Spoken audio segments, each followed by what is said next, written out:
हरे कृष्ण। अश्विन मास की इन सुंदर कथा श्रृंखलाओं में आप सबका स्वागत है। आशा है नवरात्रि के इन पावन पर्वों में आप देवी दुर्गा की पूर्ण श्रद्धा और मनोभाव से पूजा आराधना कर रहे होंगे और हमारे चैनल पर सुनाई जा रही देवी दुर्गा की विशेष कथाओं और उनके सुंदर भजन और स्तुतियों का आस्वादन कर रहे होंगे। और आशा है नवरात्रि के इन पावन दिनों में ये कथाएं और भजन आपकी आध्यात्मिक यात्रा को आगे बढ़ाने में और आपकी चेतना में देवी दुर्गा का स्मरण रखने में आपको सहायक बन रहे होंगे। तो चलिए इसी आशा के साथ आरंभ करते हैं आज की अश्विन मास की कथा। इसी कथा श्रृंखला की पिछली कड़ी में हमने सुना था कि राजा वीरवाहन ऋषि वशिष्ठ के पास जाते हैं और उनसे यमराज से बचने का कोई उपाय पूछते हैं और तब ऋषि वशिष्ठ उन्हें वृषोत्सर्ग करने के विषय में बताते हैं, उसकी विधि बताते हैं और ये पहले किसने किया था उसकी प्राचीन कथा सुना रहे हैं। और इस कथा के अनुसार ऋषि वशिष्ठ विदेह नगर में रहने वाले धर्मवत्स नामक ब्राह्मण की कथा सुना रहे हैं।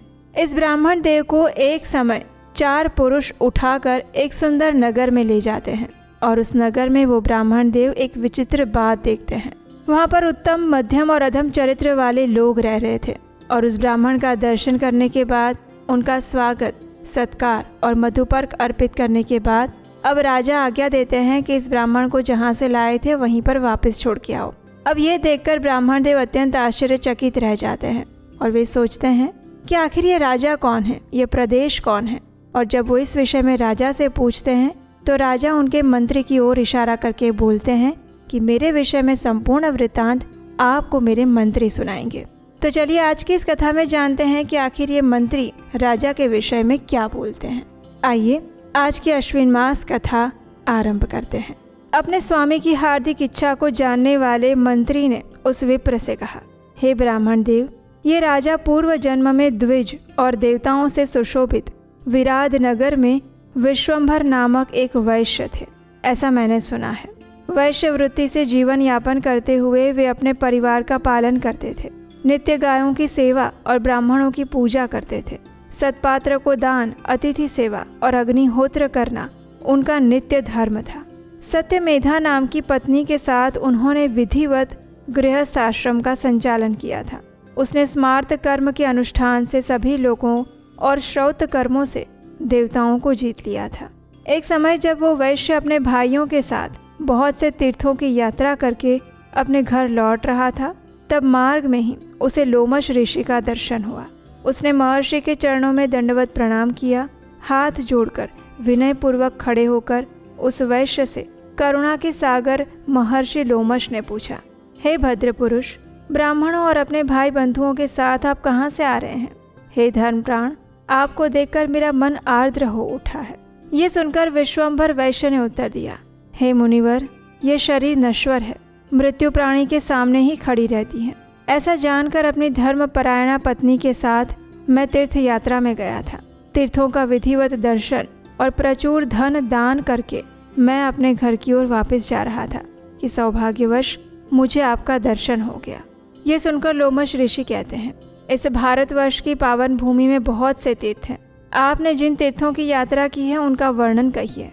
तब उस वैश्य ने कहा, हे ऋषिवर, जहाँ गंगा, यमुना और सरस्वती नामक पवित्रतम नदियाँ एक साथ मिलकर प्रवाहित होती है, जहाँ ब्रह्मा और देवराज इंद्र ने दशाश्वमेघ यज्ञ किया था, उस तीर्थराज प्रयाग, जहाँ करुणा निधान देवेश्वर शिव प्राणियों के कान में तारक मंत्र का उपदेश देते हैं, उस मोक्षदायिनी काशी नगरी, पुलह आश्रम, फल्गु तीर्थ, गंडकी, चक्र तीर्थ, नैमिषारण्य, शिव तीर्थ, अनंतक, गोप्रतारक, नागेश्वर, विंदु सरोवर, मोक्षदायक राजीव लोचन, भगवान राम से सुशोभित अयोध्या, अग्नि तीर्थ, वायु तीर्थ, कुबेर तीर्थ, कुमार तीर्थ, सुकर क्षेत्र, भगवान कृष्ण से अलंकृत मथुरा, पुष्कर, सत्य तीर्थ, ज्वाला तीर्थ, दिनेश्वर तीर्थ, इंद्र तीर्थ, पश्चिम वाहिनी सरस्वती और कुरुक्षेत्र जाकर मैंने दर्शन किया है।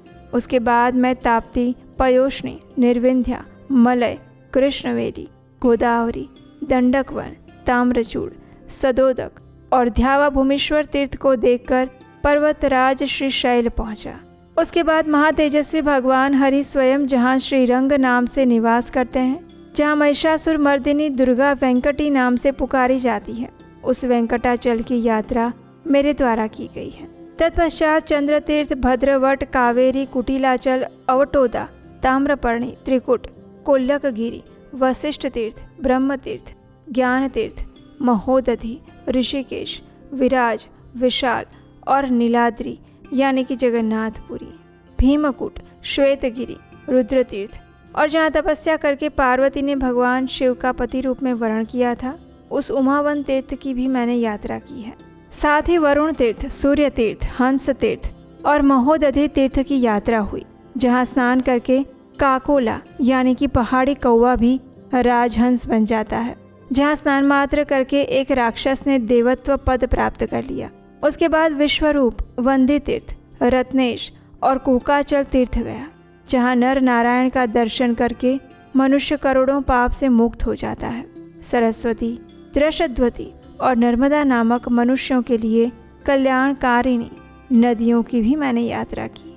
भगवान नीलकंठ, महाकाल, अमरकंटक, चंद्रभागा, वेत्रवती, वीरभद्र, गणेश्वर, गोकर्ण, बिल्व तीर्थ, कर्मकुंड और सतारक तीर्थों में जाकर आपकी कृपा से मैं अन्य तीर्थों में भी गया, जहाँ मात्र स्नान करके मनुष्य कर्म बंधन से मुक्त हो जाते हैं। हे मुने, साधुजनों की जो कृपा है वो प्राणियों में कल्याणकारिणी बुद्धि को जन्म देती है। एक ओर तो सभी तीर्थ हैं और दूसरी ओर करुणापूर्ण साधुजन प्राणियों के कल्याण का उन पर कृपा करने का व्रत धारण करके वे इतस्ततः परिभ्रमण करते रहते हैं। हे प्रभु, आप सभी वर्णों के गुरु हैं और विद्या और वय में श्रेष्ठ हैं। अतः मैं आपसे उस आदि भौतिक स्वरूप के विषय में पूछ रहा हूँ जो चिरंतन काल से चला आ रहा है। मैं क्या करूँ, किससे पूछूं? मेरा मन अत्यंत चंचल हो उठा है। ये ब्रह्म के विषय में तो निष्प्रुह रहता है, लेकिन विषयों में अति लालायित रहता है। ये रंच मात्र भी उस अज्ञान रूपी अंधकार का विक्षोभ सहन नहीं कर सकता। हे विप्रदेव, कर्मों का जो श्रेष्ठतम क्षेत्र है वो अनेक प्रकार के भावों से व्यामोहित है। ज्ञान संपन्न व्यक्ति के पास जिस प्रकार से शांति आ जाती है, विवेकवान श्रेष्ठ मनुष्य जिस प्रकार अंतर्बाह्य दोनों स्थितियों में शुद्धता को प्राप्त कर लेता है, वो सब कुछ मुझे बताने की कृपा करे। ये सुनकर ऋषि ने कहा, हे वैश्यवर्य, ये मन अत्यंत बलवान है। ये नित्य ही विकार युक्त स्वभाव वाला है। फिर भी जैसे पीलवान मतवाले हाथी को भी वश में कर लेता है, वैसे ही सत्संगति से आलस्य रहित होकर साधन करके तीव्र भक्ति योग से और सद्विचारों के द्वारा अपने मन को वश में कर लेना चाहिए। इस संबंध में तुम्हें विश्वास हो जाए, इसलिए मैं तुम्हें एक इतिहास बता रहा हूँ जो नारद मुनि के पूर्व जन्म के जीवन वृत्तांत से जुड़ा हुआ है, जिसको स्वयं उन्होंने ही मुझे बताया था। और ये इतिहास क्या था वो हम सुनेंगे हमारी आने वाली अश्विन मास कथा श्रृंखला की अगली कड़ी में। तो आज की कथा को यहीं पर विराम देते हैं और मिलेंगे इसी कथा की अगली कड़ी के साथ कल प्रातःकाल। हरे कृष्णा।